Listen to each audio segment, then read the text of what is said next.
Yo minasan, seperti biasa kembali lagi bersama channel Sayonara Jiraiya. Video ini merupakan lanjutan pembahasan kita yang kemarin.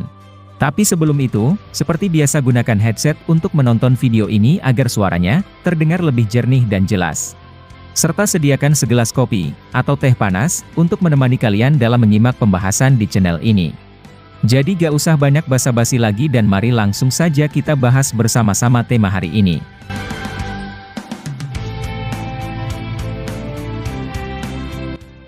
Sebelum memulainya, admin ingin menjelaskan bahwa akan ada arc baru dari chapter Boruto nanti. Meskipun ini belum pasti, tapi pihak official telah memberikan sebuah kisi-kisi bahwa chapter 6 dan seterusnya akan dimulai dengan arc baru.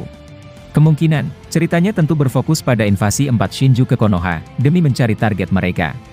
Nah sekarang, mari kita lanjut pembahasannya pada video part ke-106 ini. Adegan pertama dimulai dengan paniknya seorang Eida, setelah melihat apa yang terjadi pada Kawaki. Dia lalu ingin pergi ke sana, dan mencoba untuk menyelamatkan Kawaki. Akan tetapi, Eida tak tahu harus berbuat apa, serta bagaimana caranya untuk pergi ke dalam dimensi Kawaki. Sementara itu, Shinju berkepala botak tak ingin membebaskan Eida darinya. Sebelumnya, Shinju botol mendapatkan serangan besar dari Daimon, namun dia bisa bangkit kembali berkat mata Rinnegan-nya. Dia adalah Jubi dan oleh karena itu, dia pasti bisa meregenerasi tubuhnya sendiri. Nah kemudian, Eida mencoba memanggil Kawaki, menggunakan kekuatan Senrigan miliknya. Namun, Kawaki terlihat tak memiliki kesempatan untuk mencoba berbicara kepadanya. Ketika Eida bergerak, tiba-tiba Shinju botol terbang menuju ke arahnya, sambil membuka lengannya yang berbentuk mulut. Dengan ekspresi kegirangan, dia yakin akan berhasil melahap Eida. Akan tetapi, dia tak boleh melupakan seorang bocil kematian Daimon. Karena dalam sejarah Boruto, belum ada yang bisa mengkonter kekuatan pantulan milik Daimon. Kita belum tahu apakah nanti, ada momen ketika kelemahan Daimon, akan sendirinya ditampilkan oleh Masashi Kishimoto Sensei. Dan jawaban pertama atas hal itu adalah, kemungkinan ada di dalam diri seorang Himawari. Himawari mungkin adalah counter alami Daimon akan tetapi, kita masih belum dapat memastikan.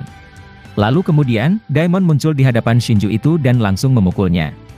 Kecepatan bergeraknya, sama seperti ketika dia menyerang seorang kode saat itu. Botol tentu terkejut dan dia, sekali lagi tak bisa mendekati Eida. Shinju botol terlempar jauh namun, dia bisa menahan pukulan itu dan berhenti terhempas. Selanjutnya, adegan berpindah kepada seorang Boruto, yang sedang mengingat wajah Sasuke. Sambil adu taijutsu dengan Hidari, Boruto harus mengingat kembali wajah dari Sasuke, dan tubuhnya yang berubah menjadi pohon. Boruto tampak emosional, dan seketika cakranya membara serta mengaktifkan Rasengan, dan langsung mengarahkannya ke Hidari. Hidari terkejut melihat evolusi diri Boruto, yang secara langsung menjadi lebih agresif. Hidari tak mau mengambil resiko dan dia, menghindar menggunakan limiternya. Koji dan Sarada, kemudian melihat Boruto dengan ekspresi yang kasihan. Mengapa mereka mengasihani Boruto? Karena Koji tahu jika itu, membuat Boruto marah tentang yang terjadi pada gurunya. Koji kemudian berkata, kau harus tenangkan dirimu Boruto karena jika kau seperti itu, aku dapat memastikan bahwa kau bisa membunuhnya. Ingat bahwa perkataan Hidari tadi, bisa jadi benar-benar terjadi Boruto. Tenangkan pikiranmu, dan jangan sampai kau hanya akan membunuh gurumu sendiri. Nah Boruto, Koji, dan Sarada, saat ini masih linglung akibat ucapan dari Shinju tersebut. Hidari mengatakan jika dirinya mati, maka tubuh Sasuke asli juga ikut mati. Inilah ucapan Hidari, yang membuat mereka bertiga tak bisa berbuat banyak. Dengan ekspresi kebingungan, Boruto nampak tak tahu harus berbuat apa. Di satu sisi, dia tentu ingin menyelamatkan Sasuke dari Shinju itu akan tetapi, resikonya cukup besar. Selanjutnya, adegan berpindah ke kantor Hokage dan di sana, Kakashi meminta izin untuk pergi ke tempat Sarada. Kakashi berkata, aku yang akan pergi ke sana karena menurutku, berbahaya meninggalkan Sarada pada Boruto. Shikamaru lalu menjawab, baiklah jika begitu, aku menugaskanmu untuk pergi ke sana Kakashi-san. Dan aku berharap, kau juga harus melindungi Sarada jika sewaktu-waktu, Boruto malah ingin melukai dirinya. Awasi gerak-gerik Boruto, dan bantuan akan segera menyusul secepatnya. Kakashi kemudian setuju dan dia, langsung pergi berlari ke tempat Boruto dan Sarada. Kemudian setelah beberapa menit, Kakashi sampai dan dia, langsung berdiri di dekat mereka bertiga. Sarada menyapanya dengan berkata, lebih banyak bantuan, maka akan lebih bagus. Anda akan sangat membantu kami akan tetapi, kita belum bisa membunuhnya. Sementara itu, Momo-chan dari dalam tubuh Boruto kemudian berkata, sebenarnya, sulit untuk membunuh mereka Boruto. Ingat bahwa para Shinju itu, masih memiliki satu perubahan terakhir yang saat ini, sedang mereka usahakan. Aku tidak tahu bagaimana evolusi terakhir itu namun, firasatku buruk tentang hal itu Boruto. Boruto kemudian membalas ucapannya dengan berkata, kau benar akan tetapi, kita harus siap dalam setiap kemungkinan. Aku sudah berjanji pada Paman Sasuke dan ayahku, untuk melindungi desa ini. Kemudian, Kakashi memanggil seekor pakun, untuk melakukan sesuatu. Pakun lalu mencium aroma tubuh Boruto, yang membuat Boruto kaget melihatnya. Boruto lalu bertanya, apa yang sedang Anda lakukan Paman? Kakashi kemudian menjawab, tidak, aku hanya memastikan hal-hal yang kuanggap perlu dilakukan. Pakun lalu kembali ke Kakashi, dan berbisik di telinganya. Kakashi terlihat menampilkan ekspresi yang terkejut, dan seperti bertanya-tanya tentang itu.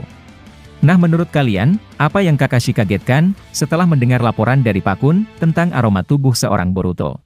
Seperti yang kalian ketahui, pasti Amado, Shikamaru, Kakashi, ataupun ninja veteran lainnya, mungkin telah curiga kepada fisik Kawaki. Admin percaya bahwa mereka, telah mencari tahu tentang mengapa tubuh Kawaki, memiliki alat sains dan tak adanya Momoshiki. Dan maka di video ini, admin menjelaskan bahwa seorang Kakashi, memulai pencarian itu dengan mendeteksi tubuh Boruto, melalui indera penciuman anjingnya. Pakun kemudian berkata, nampaknya, aroma tubuhnya sama Kakashi. Baju yang kau perlihatkan kepadaku, aromanya sama dengan tubuh Boruto. Apa sebenarnya yang terjadi dan mengapa, semua ini tampak tertukar. Nah karena posisi Kakashi sedikit berjarak dengan Boruto dan lainnya, percakapannya tak didengar oleh mereka. Kakashi lalu menjawab, keanehan ini membuatku percaya pada apa yang dikatakan oleh Amado. Mungkin, ingatan kita telah dirubah oleh seseorang karena sifat Kawaki, sangat berbeda dan bahkan, dia tak terlalu peduli pada Himawari. Nah kemudian, Boruto secara tiba-tiba mengaktifkan Rasengan Uzuhiko miliknya, lalu mulai berjalan ke arah Hidari. Sarada bertanya, apa rencanamu kali ini Boruto? Boruto menjawab, inilah satu-satunya jutsu, yang akan kugunakan untuk membuatnya melemah. Boruto kemudian berlari, dan menghantamkan Uzuhiko ke tubuh Hidari. Namun sekali lagi, tak mudah untuk mengincar Hidari karena dia, selalu cepat berpindah menggunakan limiter itu. Hidari berkata, kami telah melihat kekuatan Rasenganmu itu, saat kau hantamkan ke kode. Itu merupakan salah satu jurus, yang perlu kami hindari ketika melawanmu. Boruto terlihat kesal dan kemudian, adegan beralih kepada Kawaki, yang telah lama menahan akar pohon milik Jura. Kawaki mulai tak tahan dan akhirnya, dia membuka portal karmanya, lalu melarikan diri ke dalam dimensi Daikokuten miliknya. Kawaki sampai di sana, dan merasa lega setelah berhasil melarikan diri sejenak. Akan tetapi, dia ceroboh karena pada akhirnya, Jura berhasil mengikutinya masuk ke dalam dimensi Daikokuten, dan Jura akhirnya melihat target utamanya yakni Naruto. Kawaki kemudian panik, sambil langsung menyerang Jura menggunakan lengan karma. Kawaki lalu membuat 6 bayangan, dan menjaga ketat Naruto yang sedang tak sadarkan diri. Sementara Kawaki yang asli, berusaha untuk menghadapi Jura. Nah seperti yang kalian ketahui, momen ini pasti akan terjadi nantinya. Karena target Jura adalah Naruto, dia mungkin bisa masuk ke dimensi Daikokuten, dan mengancam nyawa Naruto secara langsung. Tapi tetap saja, Kawaki pasti akan mencoba, dan memberikan segalanya untuk melindungi Nanadaime. Jura lalu berkata, ternyata, seperti inilah kau mengurung mereka Kawaki. Demi melindungi Naruto, kau bahkan berencana membunuh anaknya sendiri. Itu tindakan yang benar akan tetapi, kau juga sangat berlebihan. Sekarang, aku melihat targetku di sini dan dirimu tak akan bisa menahanku Kawaki. Kawaki lalu berkata, meskipun begitu, dimensi ini dirancang agar jutsu limitermu, tidak akan berfungsi di sini. Meskipun kau tahu letak dimensi ini, kau tak akan bisa masuk hanya menggunakan limiter itu. Ini bukan dimensi biasa dan ketika kau keluar, kau tak akan bisa menemukan titik koordinatnya kembali. Jura terlihat terdiam, setelah mendengar penjelasan dari Kawaki. Jura juga tahu tentang itu dan oleh karenanya, Jura tak ingin membuang kesempatan itu. Jura lalu memulai serangan sementara Kawaki, membuat Naruto dan Hinata, masuk ke dalam kubus besar miliknya. Bersamaan dengan bayangannya, kubus itu lalu dikecilkan oleh Kawaki, hingga tampaknya benar-benar telah menghilang. Jura kemudian berkata, kau cukup licik juga Kawaki. Kawaki hanya menampilkan ekspresi sinis, sambil langsung mengecilkan tubuhnya sendiri. Dengan tubuh kecilnya, Kawaki lalu terbang ke arah Jura sambil bersiap menyerang. Jura terlihat waspada karena Sukuna Hikona Kawaki, sulit untuk ditebak oleh mata Rinnegan-nya. Kemudian, adegan memperlihatkan seorang Eida yang khawatir dengan Kawaki setelah Jura masuk ke sana. Eida akhirnya mengambil kesimpulan untuk melaporkan ini kepada Boruto. Nah, setelah momen tersebut, adegan ternyata tiba-tiba telah berakhir di sini. Untuk kelanjutannya, kita akan membahasnya pada video part ke-107 nantinya.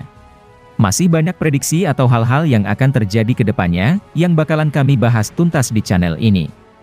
Dan jika kalian suka dengan pembahasan teori maupun fakta di channel kami, jangan lupa untuk selalu stay menunggu dan selalu berlangganan. Sampai jumpa di video selanjutnya dan salam Shinobi.